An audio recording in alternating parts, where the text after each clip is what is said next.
ভগবতে বাসুদেবায়। ওম নমো ভগবতে বাসুদেবায়। ওম নমো ভগবতে বাসুদেবায়। জয় গুরু, জয় গুরু, জয় গুরু। আজ আমরা শ্রীগীতার প্রথম অধ্যায়ের দ্বাদশ শ্লোকটি বুঝবার চেষ্টা করব।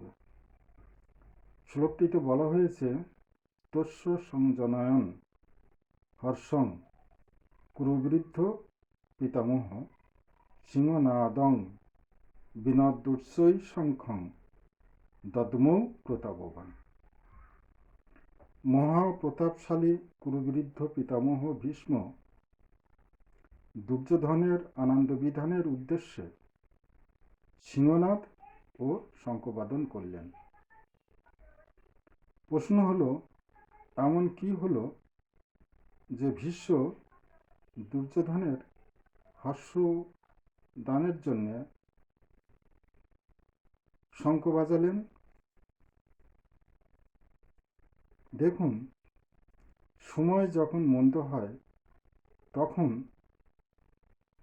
সামান্য রসিকতাটুকু হৃদয়ে শিলবিদ্ধের মতো বিধে যন্ত্রণা দিতে থাকে।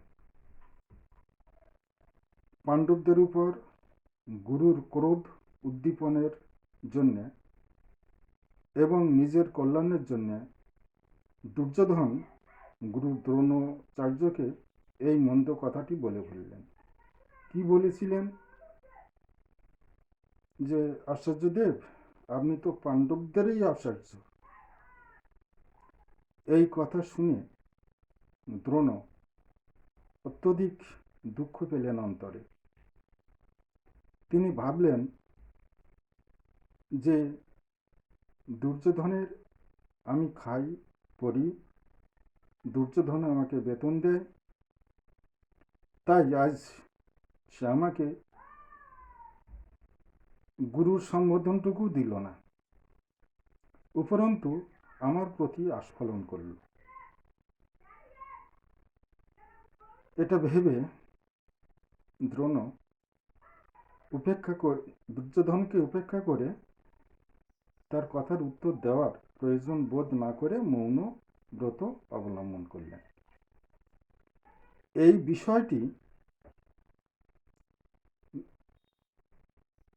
পিতামহ ভীষ্ম অনুভব করলেন।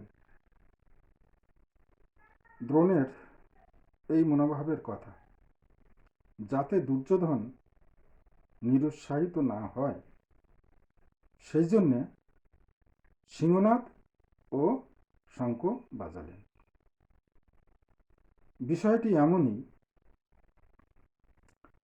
যখন প্রবৃত্তির তাড়না জীবকে তাড়িত করে, তখন ভোগের পরিণাম এবং তার অনিত্যতা সম্পর্কে মনে কোনো স্থান পায় না।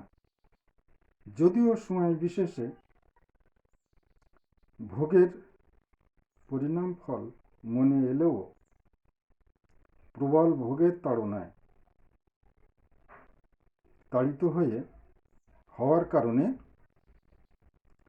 বুদ্ধি স্থির হয় না, অর্থাৎ বুদ্ধিটা তেমনভাবে খেলে না সিদ্ধান্ত নেওয়ার জন্য। শুধু কেবলই আমিত্ব এবং অহংভাব প্রবল আকারে আবর্তিত হতে থাকে। এটাই হলো পর্যায়ক্রমে দ্রোণের নীরবতা এবং